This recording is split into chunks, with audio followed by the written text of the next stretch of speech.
This is In-N-Out. Well, technically it's my home replica of In-N-Out. See, I noticed a huge problem with all the most popular In-N-Out copycat recipes. They all show you how to make it either bigger or better or healthier. And those videos are great, but after 5 months of testing, I'm here to show you how I make a restaurant-accurate real double-double. A burger favored by some of the most respected names in food. So let's get that signature In-N-Out flavor and skip the drive-thru. Because today, we're making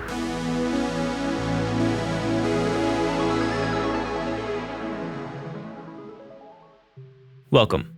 Alright, so an In-N-Out burger may seem kind of simple, but when it comes to nailing the unique flavor, the devil is really in the details. Every single component matters just as much as the next, and it's really about a focus on how each ingredient is treated and the precise amounts that all sort of accumulate to the final flavor. And that's, in my opinion, the main thing that everyone seems to be getting wrong, and why no one's really making an almost one-to-one In-N-Out replica at home.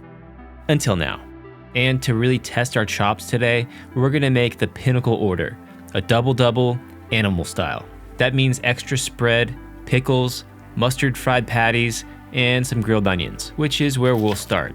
And if you've never had In-N-Out before, I think it just might change your life. And if you're one of the Whataburger is better kind of people, I don't know what to say to you. Maybe make your best case in the comments down below, but you really gotta tell me specifically what about it is better because I'm just not seeing it. Alright, so first we're going for a medium to fine dice on a yellow onion, and these onions could potentially be the first pitfall in not getting the classic In-N-Out flavor just right. We're gonna grill these on a medium heat in a lightly greased pan, and doing it on a medium heat is actually kind of critical here, which we'll get into in a minute, but I'm just gonna add a little bit of salt to kind of help these sweat down a little bit. So the main thing with these onions is you want to keep them moving as frequently as you can, and try not to take your eye off them for too long because they can really burn on you quick at a medium heat like this.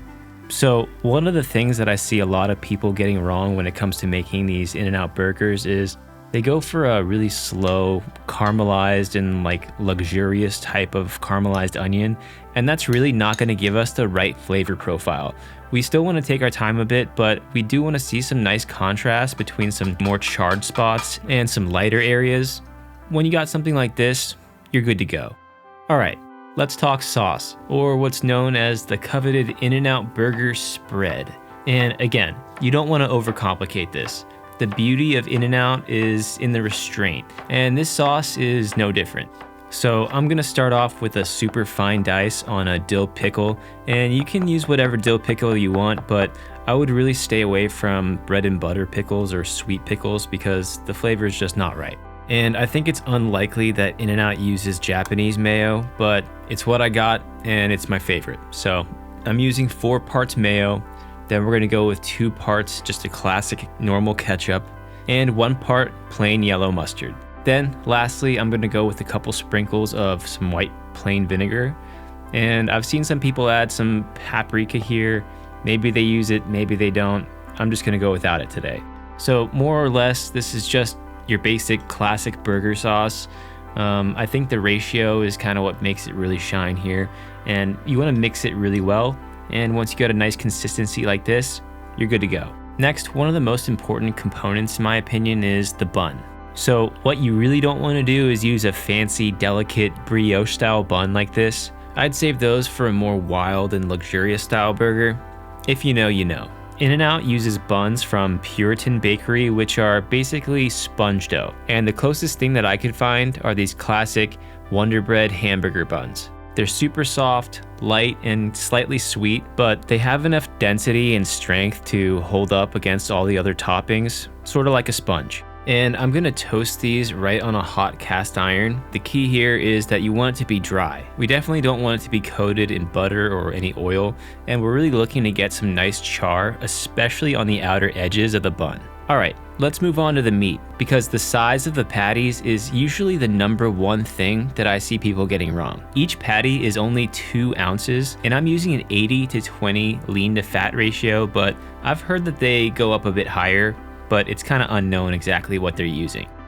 And also another common misconception is that In-N-Out burgers are smash burgers. And while I'm technically sort of smashing them here, I'm more just forming them into individual patties to even thicknesses. I'd consider true smash burgers to be ones that are smashed directly onto the grill, super thin, and you get those really nice craggy and crusty bits, but that's not really In-N-Out. You can use any heavy flat surface you want to smash them down, and I'm just using some parchment here to keep them from sticking, and it's a little bit more sanitary. Then we're gonna bring them over to the grill, or in my case, a cast iron skillet for a nice medium-high heat sear. And these have such a high fat ratio that you don't have to worry too much about greasing the pan a lot. Just a light layer will do. And I'll just get a little bit of salt onto this first side. And we're gonna mustard fry these. Adding mustard gives some extra savory notes, a little bit of tang, but don't worry, it doesn't really taste like a mustard bomb, just sort of like a little umami boost.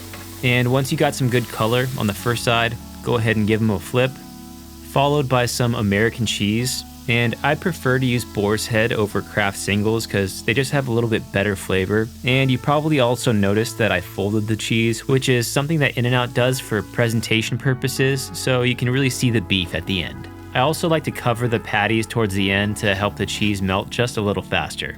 And before we assemble, I wanted to let you guys know that if you've been digging the background music, I write and produce all of it myself, and it's available on streaming platforms under the name Jandre FM. And you can download the files for free on my Patreon. No sign up required. My channel isn't big enough for sponsors yet, but on Patreon I'll be posting additional recipes, videos, music, and more. So please consider supporting my content with a membership. I'll leave a link down below. Alright, assembly time. So like I mentioned at the beginning, an animal style double-double is marked by extra sauce and extra pickles. So onto our perfectly toasted bun, we're going with a double portion of sauce, followed by some nice dill pickles. And by nice, I mean the cheapest ones that you can find. You definitely don't want to splurge on anything fancy here because it just won't taste right.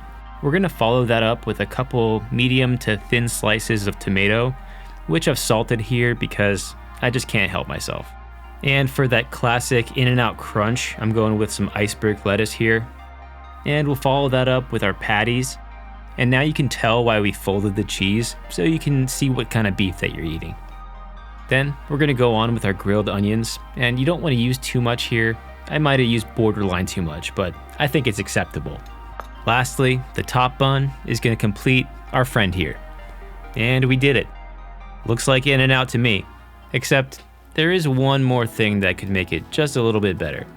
I'm gonna wrap it up, and I got my hands on a genuine In-N-Out wrapper here, which after a little bit of struggling off camera, I was able to get it in, and yeah, look at that. And sorry, I might have lied. I don't think it's quite 1-to-1 because mine looks just a little bit better. But at the end of the day, which are you choosing? Mine? The real thing?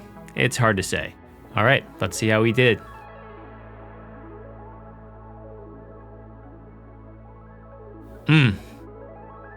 Oh yeah, like I said, it's all about those little things that all add up to make the big flavor that is In-N-Out.